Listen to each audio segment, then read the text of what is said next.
Συνεχίζουμε, φίλες και φίλοι, ζώντας με το παρελθόν, κατανοώντας το παρόν και ατενίζοντας προς το μέλλον, στο ένατο Οικονομικό Φόρουμ των Δελφών.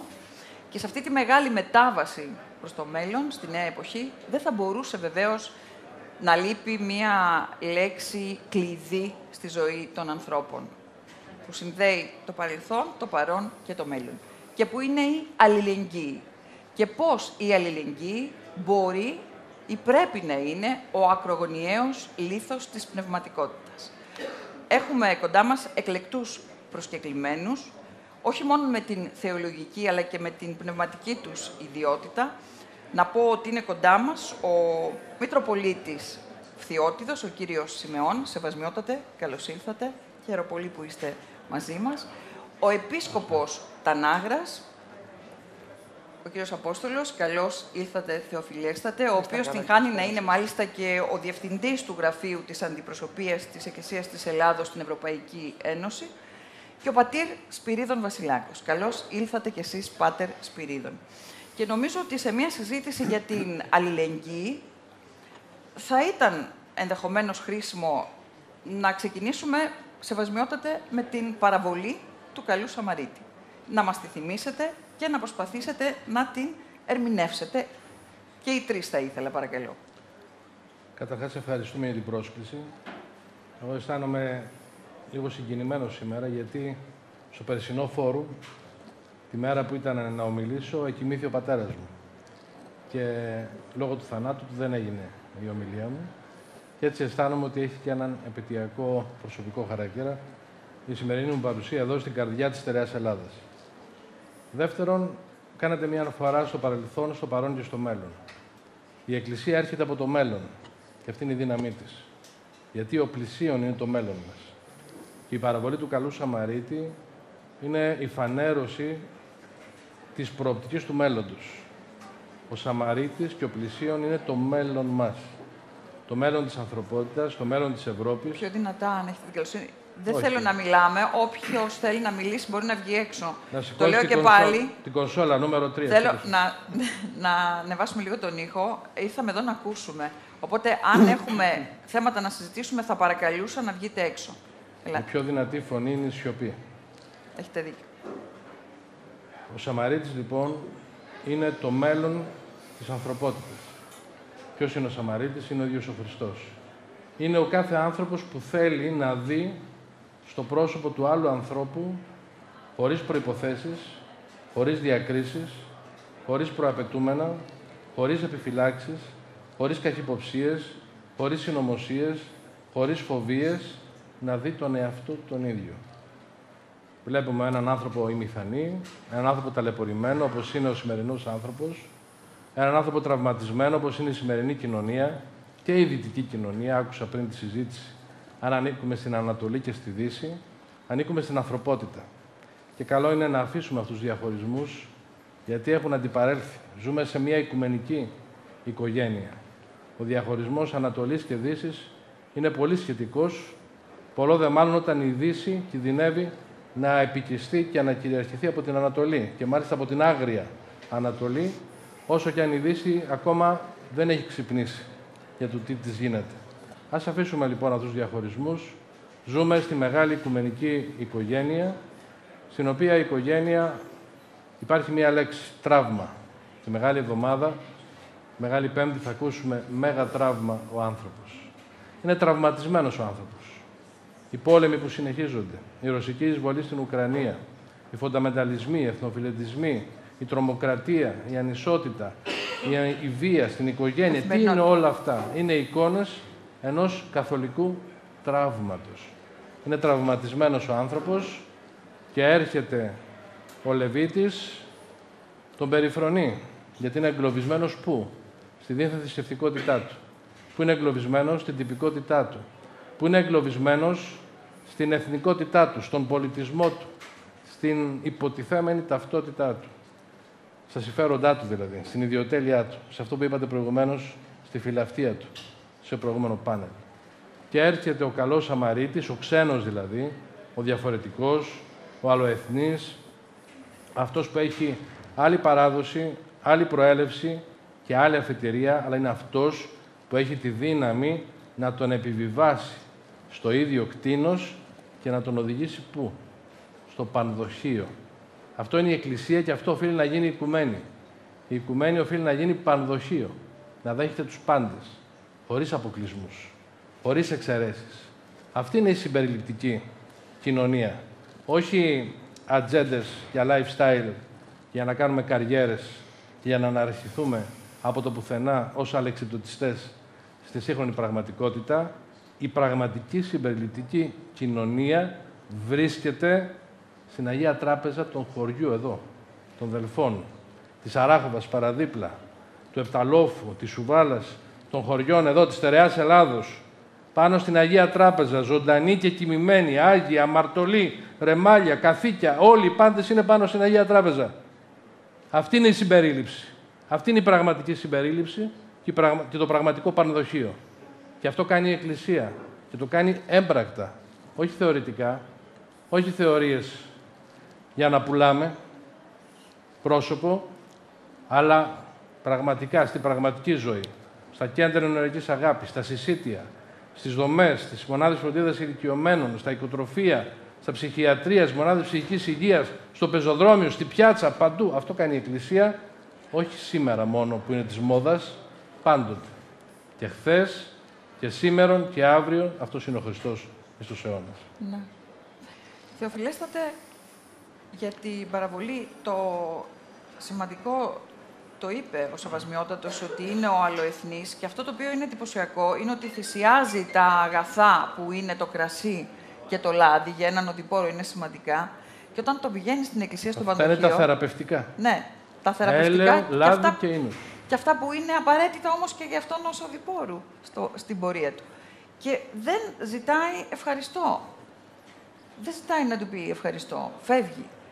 Πρώτιστα λοιπόν να σας ευχαριστήσω για τη συμμετοχή μου στο 9ο Φόρουμ των Δελφών. Έχουμε προϋπάρξει, ναι.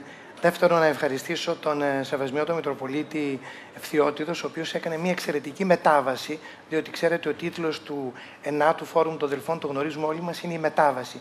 Έκανε λοιπόν μια μετάβαση μιλώντας για την αλληλεγγύη και την αλληλοκατανόηση, και επειδή όντως είμαι ευγνώμων τόσο στον Αρχιεπίσκοπο Αθηνών και Πάσης Ελλάδος, όσο και στην ιεραρχία της Εκκλησίας Ελλάδος, όπου μου εξέλεξαν διευθυντή του γραφείου της Αντιπροσωπείας Εκκλησίας Ελλάδος στην Ευρωπαϊκή Ένωση. Ένας από τους στόχους μας είναι να προωθήσουμε την αλληλοκατανόηση και τον αλληλοσεβασμό των ανθρώπων μέσα στις ευρωπαϊκές κοινωνίες, χωρίς να δίνουμε έμφαση όμως στην πολιτιστική ταυτότητα, ούτε να διακρίνουμε τον άνθρωπο με βάση το φύλο του ή και την κοσμική του τοποθέτηση.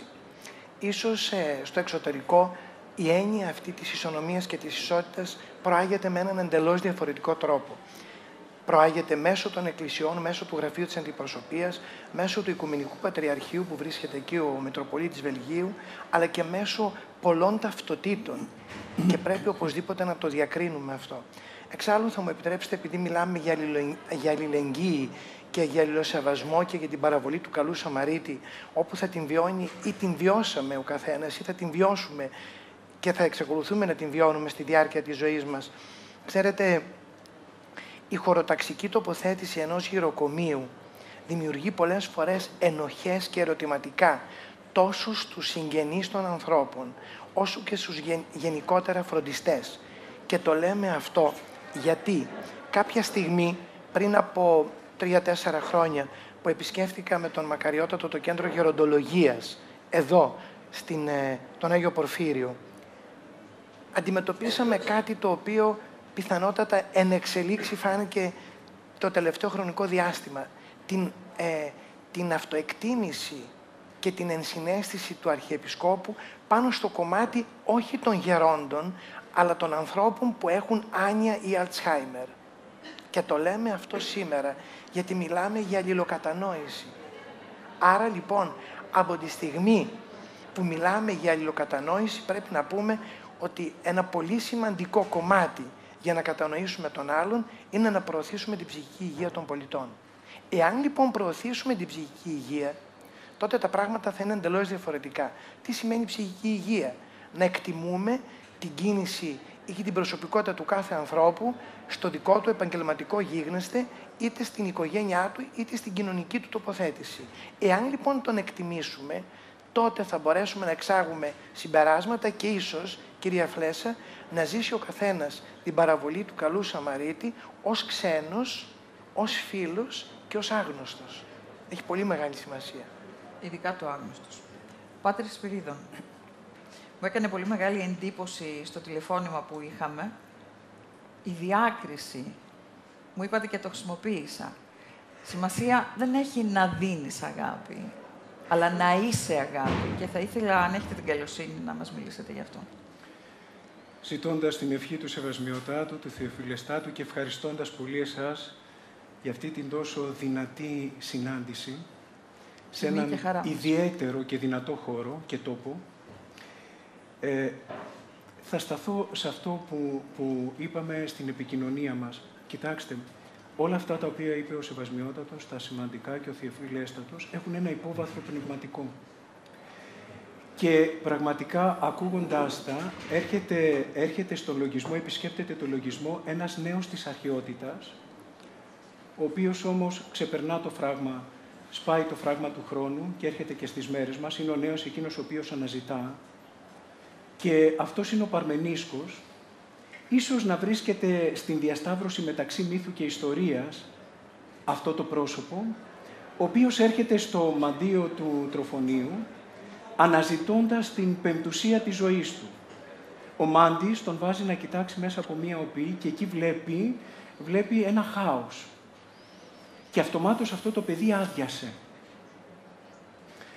Έψαχνε να βρει και προσπαθούσαν να τον βοηθήσουν να συναντήσει και πάλι, και να αναπνεύσει και πάλι το νόημα της ζωής. Και τον πηγαίνουν στο ιερό νησί της Δήλου. Εκεί τον έβαλε ο ιερέας του ιερού στην ρίζα μίας γέρικης ελιάς που σύμφωνα με την παράδοση θεά είχε γεννήσει το γιο της. Και εκεί το παιδί αναπνέει και πάλι την ψυχή του. Αυτό τι σημαίνει? Ότι ο άνθρωπος μπορεί να είναι αυτό το χάος και άβυσσος, μάλιστα μέσα στα νηπτικά κείμενα πολλές φορές ο άνθρωπος αναφέρεται ως άβυσσος, είναι μία άβυσσος. Μέσα στην άβυσσο αυτή μπορεί να χαθεί, αλλά όταν βρεθεί μπροστά στη ρίζα του, πολλοί από τους πατέρες της Εκκλησίας λένε, όταν βρεθεί στη ρίζα σου, τότε πραγματικά θα πεις το Πάτερ ημών ζώντας το. Γιατί αυτή είναι η ρίζα του ανθρώπου. Όταν λοιπόν βρεθεί εκεί, τότε ζει πραγματικά, βλέποντας τη ρίζα του, αυτό που αληθινά ο ίδιος είναι. Αυτό που μας λέει μία φωνή η οποία δεν έσβησε, η φωνή της Αντιγόνης, εγώ γεννήθηκα για να αγαπώ. Ούτε συνέχθην, αλλά φιλήν έφην. Ακριβώς.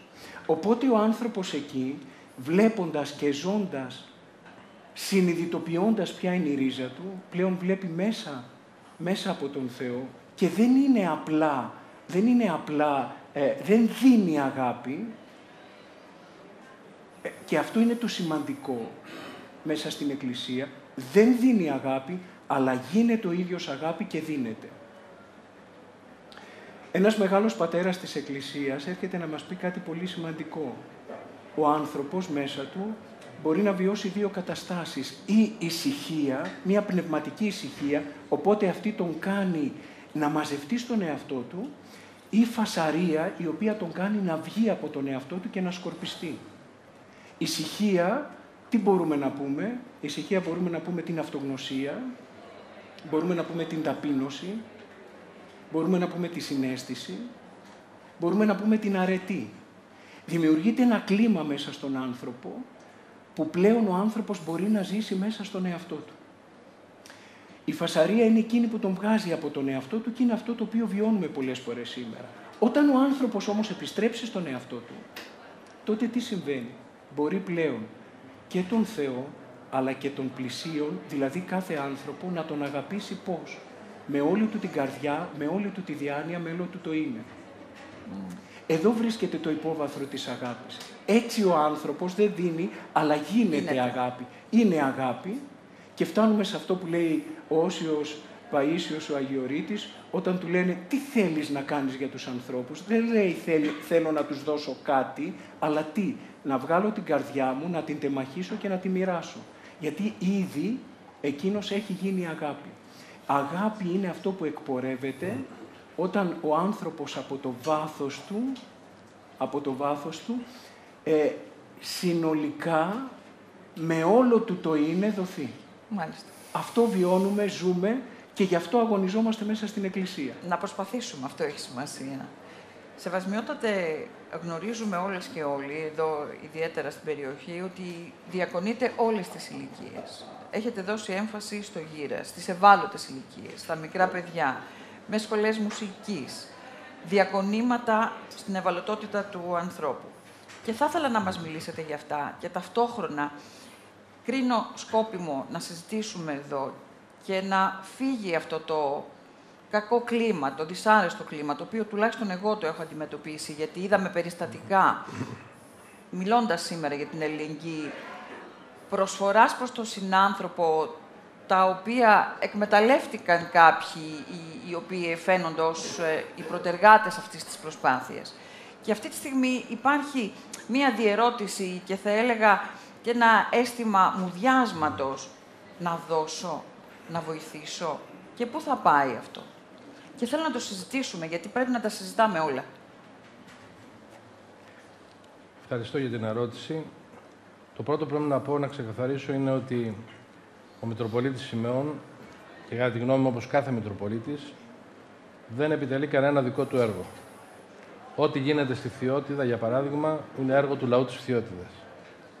Ανεξαιρέτως όλου του λαού της Φθιώτιδας, γι' αυτό και ο Μητροπολίτης είναι ο πατέρας, είναι ο διάκονος, είναι ο ηγέτης, δεν έχει σημασία. Είναι αυτός που καλείται να συντονίζει τα χαρίσματα της αγάπης που έχουν οι άνθρωποι της περιοχής του. Και οφείλω να το πω εδώ, γιατί αν δεν πενέψεις το σπίτι σου θα πέσει να σε πλακώσει. Οφείλω να το πω εδώ, ότι διακονώ μια περιοχή της Στερεάς Ελλάδος, την πρωτεύουσα της Στερεάς Ελλάδος, τη Φθιώτιδα, η οποία έχει ένα εκλεκτό λαό, ένα εκλεκτό πολιτικό προσωπικό, ένα εκλεκτό κοινωνικό προσωπικό, ένα εκλεκτό ιερατικό προσωπικό, ένα εκλεκτό εθελοντικό προσωπικό. Είναι ένας τόπος ευλογημένος, που θέλει όμως τους κατάλληλους ανθρώπους στην κατάλληλη εποχή να δημιουργήσουν τις κατάλληλες ενώσεις, τις κατάλληλες συλλογικότητες, να εμπνεύσουν και να δημιουργήσουν ένα κίνημα αγάπης το οποίο να αγκαλιάσει κάθε άνθρωπο. Αυτό επιτελεί η τοπική μας Εκκλησία και μάλιστα και με πολλή συνεργασία και από τα τοπικά μέσα μαζικής ενημέρωσης και επικοινωνίας όλων των ειδών, και πράγματι έχουμε την ευλογία να διακονούμε τους ανθρώπους από την ημέρα της γέννησής τους μέχρι την ημέρα του αποχαιρετισμού από αυτόν τον επίγειο κόσμο στην προοπτική της ουράνιας πατρίδας.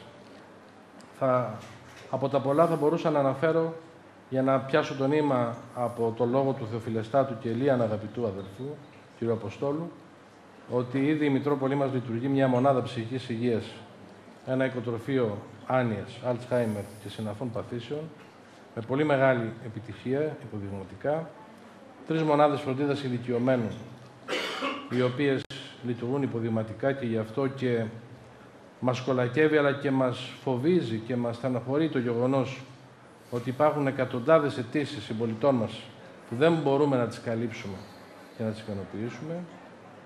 Το οδείο Γερμανός Ομελωδός που ιδρύσαμε αυτή τη στιγμή έχει 700 μαθητές στη Λαμία και με 10 παραρτήματα σε διάφορες μεγάλες κομμοπόλεις, άλλους 500 μαθητές, πάνω από 1000 μαθητές και με 25 άτομα προσωπικό, καθηγητές, οι οποίοι έμειναν και δεν έφυγαν από τον τόπο, εργάτες του πολιτισμού, και ευχαριστώ όλους όσους συμπαρίστανται σε αυτή την προσπάθεια. Έχουμε οικοτροφείο μαθητών γυμνασίου και ηλικίου για τα παιδιά που είναι από απομακρυσμένα χωριά και δικαιούνται να σπουδάσουν, δικαιούνται να κοινωνικοποιηθούν, γιατί μπορεί να φροντίζει η πολιτεία να μεταφέρει τα παιδιά από το χωριό στην πόλη, το ταξί ή το λεωφορείο, αλλά το παιδί έχει και άλλες ανάγκες. Έχει ανάγκη για αθλητισμό, έχει ανάγκη για πολιτισμό, έχει ανάγκη για παρέα, για κοινωνικότητα, και αυτά τα φροντίζει η τοπική εκκλησία. Το κατασκηνωτικό μας κέντρο στο καινούριο Λοκρίδος, κοντά στο Ρεγκίνι, που είναι η πατρίδα του κυρίου Ζαβού, εκλεκτού και αγαπητού φίλου, φιλοξενεί πάνω από 1000 παιδιά και μάλιστα τα τελευταία 2 χρόνια με τη συνδρομή και της πρεσβείας των ΗΠΑ στην Ελλάδα και της πρεσβείας της Ουκρανίας, φιλοξενούμε και παιδιά από την Ουκρανία, από τις βομβαρδισμένες πόλεις της Ουκρανίας κάθε καλοκαίρι και φυσικά και άλλες πολλές δράσεις και προγράμματα για ευάλωτες ομάδες πληθυσμού. Και θέλω από αυτό εδώ το βήμα, επειδή είναι και οικονομικό το φόρουμ, να ευχαριστήσω και την επιχειρηματική κοινότητα, οπωσδήποτε, που την εταιρική κοινωνική της ευθύνη και υποχρέωση, τουλάχιστον στη Φθιώτιδα, νιώθω ότι ξέρει πώς να την αξιοποιεί, χωρίς να επηρεάζεται από επικοινωνιακά τεχνάσματα ή φούσκες, αλλά βλέποντας ένα έργο ουσίας και ένα έργο ζωής. Όσο δε για τα φαινόμενα τα οποία κατά καιρούς υπάρχουν καταχρήσεων, αυτά είναι δεδομένα. Γιατί ό,τι έχει σχέση με τον άνθρωπο, πάντοτε μέσα του θα έχει και τη φθορά, θα έχει την κατάχρηση, θα έχει την αμαρτία, αλλά θα έχει και την προοπτική της μετάνοιας. Και αυτό πρέπει να προβληματίσει όλους μας και θα πρέπει να προβληματίσει και αυτούς οι οποίοι διαχειρίζονται